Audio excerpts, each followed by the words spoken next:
Итак, всем привет! Сегодня я вам покажу, как сделать супер мощную бормашину из подручных, из китайских комплектующих, но которую уже не остановить. Пришел я к этому путем, понятно, что экспериментов, ну и так это. Короче, так, начну я с того, что сначала купил вот этот гравер, подобие дремеля.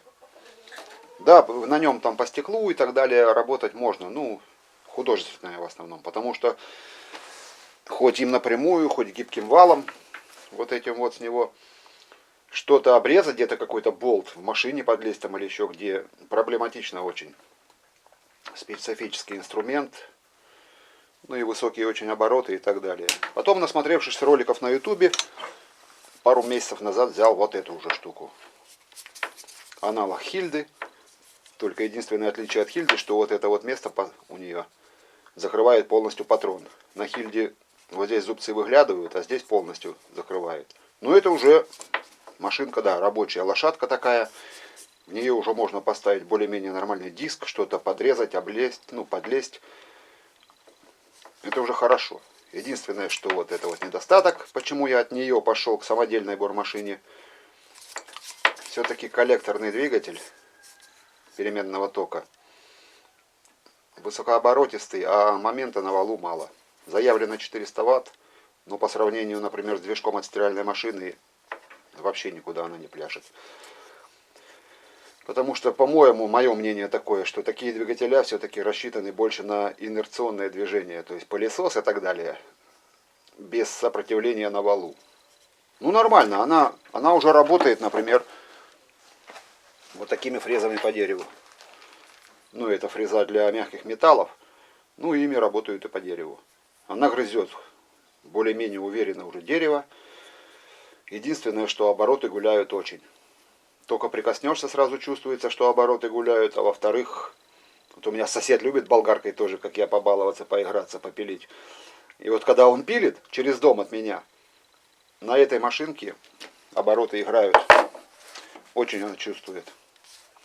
И это все напрягает и не нравится. И поэтому я пришел к тому, что решил сделать себе свою бормашину по моим, скажем так, характеристикам, которые меня устроят. Здесь двигатель из стиральной машины стоит, гибкий вал китайский. Все это вот намного бюджетнее, чем покупать, например, тот же Фаридом. Даже китайский Фаридом стоит, по-моему, минимум 5000. Это собрать выходит, ну, даже с двигателем, если даже двигатель покупать, около 2000 всего, полностью все. То есть тут гибкий вал, двигатель от стиральной машины и регулятор китайский, по-моему, за 500 или за 600 рублей. С поддержанием оборотов. То есть именно, что не просто вал, который, это двигатель, который регулирует обороты, а еще и с поддержанием мощности. И действительно при работе фрезой уже я не чувствую перепадов. Не забуду, вам покажу в конце видео, как она работает. Так, ну а теперь я, наверное, сейчас ее разберу, корпус сниму и покажу внутри устройства. Все устройство помещается в компактный корпус от сварки. Намного меньше даже 190 Ресанты. Это корпус от сварочного инвентора Микроша. Короче, ну вот по сравнению с рукой даже можете смотреть, что размеры маленькие. Итак, устройство. Устройство проще некуда. Двигатель со стиральной машины и регулятор оборотов китайский на 400 Вт. С Алиэкспресса. Подключение есть, схема. С него выходит колодка. Ну, колодку я уже перекрутил. Тут родная шла с другим входом, с другой колодкой. И шнур, который потом затягивается здесь на гнезде. Так, мотор. Теперь, как я воткнул мотор в такой корпус? Я просто на двигателе обрезал все лишнее. Видите? То есть, вот он такой же двигатель, который был. Вот здесь уши торчат и так далее. Вот это все. Вот после установки двигателя я просто обрезал все лишнее, чтобы не мешало корпусу. Здесь двигатель на 4 шпильках держится. Ну, то есть родные шпильки вкрученные сюда в корпус, стягивают. Корпус стягивают, короче. С кругляка просверлил насквозь кругляк. Так, эти шпильки на 5. Ну, просверлил на 4. Нарезал сквозную резьбу. 4 штучки. По-моему, 30 миллиметров они у меня. Так, чтобы корпус, ну, не выглядывал и отсюда. То есть ровно заподлицо сделал, двигатель поставил. Здесь он стоит на щетке. То есть вот сейчас он шевелится. Понятно, что корпус играет. Ну, когда все прижимается здесь и здесь, тут как это вот этот корпус как рассчитан прям под этот двигатель. То есть щетки как раз прижимаются с двух сторон. И он никуда не гуляет. И с этой стороны вот на 4 винта он крепится. Ну, это уже от сварочного тоже. Здесь вентилятор стоял с этой стороны. Обдув. Оставил защиту так, для красоты. То есть это задняя сторона, тыльная сторона, короче, сварочного аппарата получается. Так, двигатель. Двигатель, характеристики видно вам будет. Ну, короче, я даже прочитаю просто. 10 750 оборотов в минуту, 585 ватт. Двигатель. То есть вот у меня их два. Тут такой же самый двигатель. Я сначала этот хотел сразу собирать, делать. Но он почему-то у меня не регулировал обороты. Когда я его разобрал, оказалось, что здесь на датчике холла магнит лопнувший. То есть с одной стороны лопнул магнит. И все, и он перестал считывать. Он крутит, все работает, а толку с него нет. Обороты он не регулирует. Так, ну вернее не обороты, мощность. Так. Теперь далее, что еще? Есть, например, вот такой двигатель. Вот этот двигатель. На нем обороты не написаны, но мощность 300 ватт. И он по звуку намного оборотистее вот этого двигателя. Ну, так как у меня получается бормашина сделана уже не для ювелирных работ и для работ большими фрезами, поэтому больше 10 тысяч мне оборотов и не надо. Поэтому я взял вот этот двигатель. Так, а теперь, ну видно вам будет, да, что вот когда я все обрезал, то есть получилось вровень. Обрезал уши, обрезал вот тут боковины. Я даже где-то видел коллекторные двигатели, где корпуса, вот эти крышки, передняя, задняя крышка, они именно так и сделаны. То есть не соединены, ну, вот так вот по кругу не соединены, а две стороны у них нет. Главное вот здесь крепежка и здесь. Ну и получается вот так вот, и все нормально оно держит, и все стягивается. Так, что еще рассказать? Соединение, ну все простейшее. Ну а теперь, наверное, я не знаю, может еще что-то вспомню, а нет, так сейчас я ее опять соберу. Тут-то собрать 8 болтов, закрутить винтов и все. И покажу вам, как регулирует, как работает. Продолжаем. Гибкий вал здесь подсоединяется стандартно. То есть отверстие на 6 в валу. И гибкий вал. У него круглый хвостовик. И я не стал даже делать никакие проточки и прорези. Думаю, вдруг будет проскальзывать, тогда сделаю. Гужон на 4 держит отлично. Вставляется вал и затягивается гужон.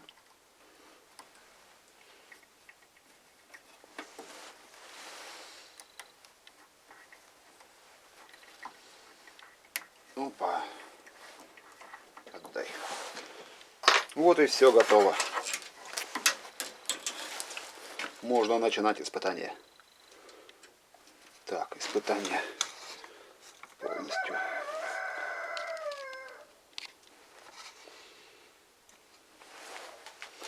Включение.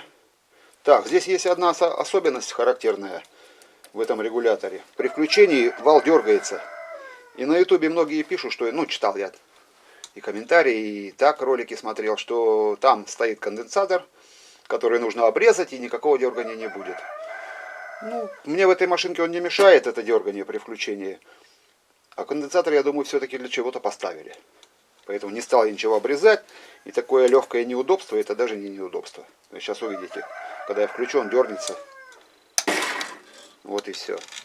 Вот это с конденсатора отдается. Так, ну сейчас вал перегнутый, у меня перекрученный. Ну, Поехали.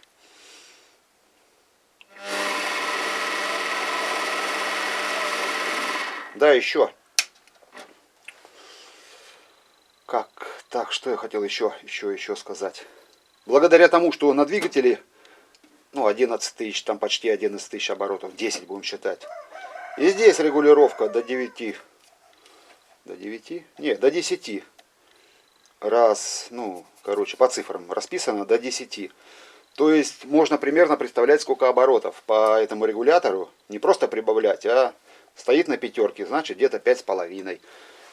Ну, более-менее иметь представление, сколько оборотов.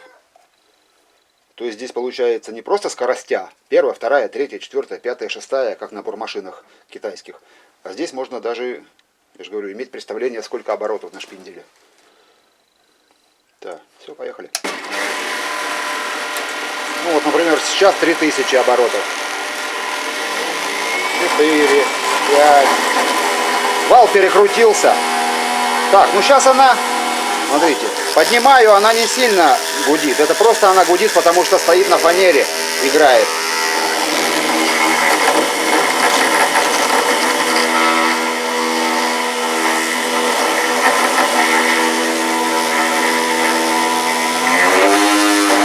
О, блин. На фанере играет сильно. Ну и минимальные обороты, которые на бормашинках китайских не добьешься. Хотя вал на валу, ну сейчас шланг будет перекручиваться, вал сам. Ну сейчас я его держу запросто, да, на таких оборотах. То есть тут он ни хрена не поддерживает. Ну-ка. Опа, а вот тут уже все. То есть насколько там? 2000 оборотов, я его уже не удержать. Так, ну поставлю фрезу, сейчас покажу, как фрезой.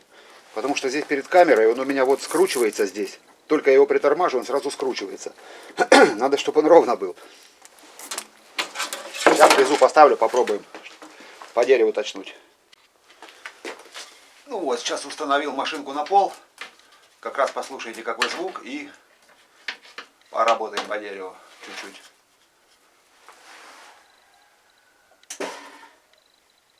Сейчас я поставлю 5000 оборотов.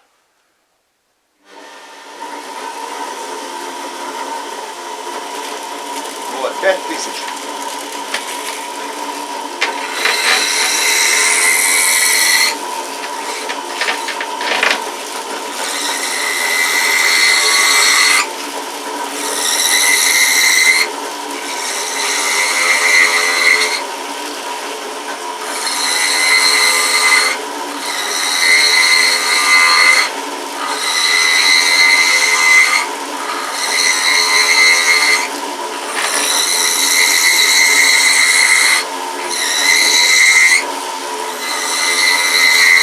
Я прибавим.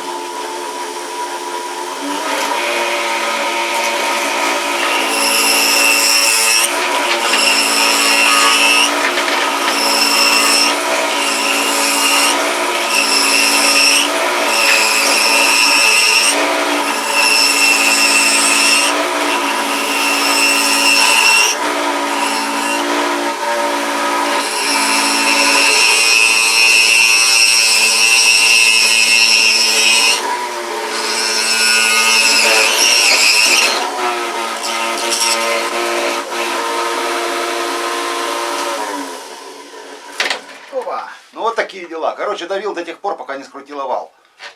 Ну, в смысле, вал не скрутила, он-то целый. Просто он восьмеркой скрутился. И смотрите, как она берет. И не поджигает. И, наверное, слышали, что обороты не гуляют, не играют. С одной и той же скоростью крутятся. То есть на оборотах, на которых работаешь, нормально, ну, в смысле, тяга на валу не убавляется. И вот это очень хороший плюс с регулировкой оборотов. Так. Ну вот, аппарат получился многофункциональный, по идее, как по моим рассуждениям, потому что, снимая этот вал, сюда можно устанавливать разные оправки. То есть и диск болгарочный небольшой поставить можно. Ну, сверлить я не думаю, хотя кому-то может быть пригодится. Короче, за вот такую поделку кто-то, я знаю, будет ругать, кто-то возьмет на вооружение, но для меня это главное. Если кому-то помог, дело в том, что все-таки мощей здесь намного больше, чем в обычных там китайских бормашинах. Единственный недостаток теперь, что эти мощи все не используешь, потому что перегибается вал. То есть, когда большая нагрузка, вал скручивается в восьмерку. Он слишком мягкий. И поэтому я решил еще пойти дальше. То есть, вот это уже есть бормашинка. Решил собрать еще одну. Насмотрелся ютуба. Есть там бормашинки, профиль, которые я считаю необоснованно очень высоко завышена у них цена. Очень-очень. Люди прямо и пишут, что им красная цена 5000 за комплект, а у них от 13 и пошло выше. Хотя тоже, можно сказать, все китайское комплектующие. Почти все. Кроме самого наконечника, разве что вот корпус получается российский, вот такой вот. Все остальное китайское. Ну, смысл. И поэтому я решил, что какое-то подобие профиля сделать. Пока выписал двигатель 775,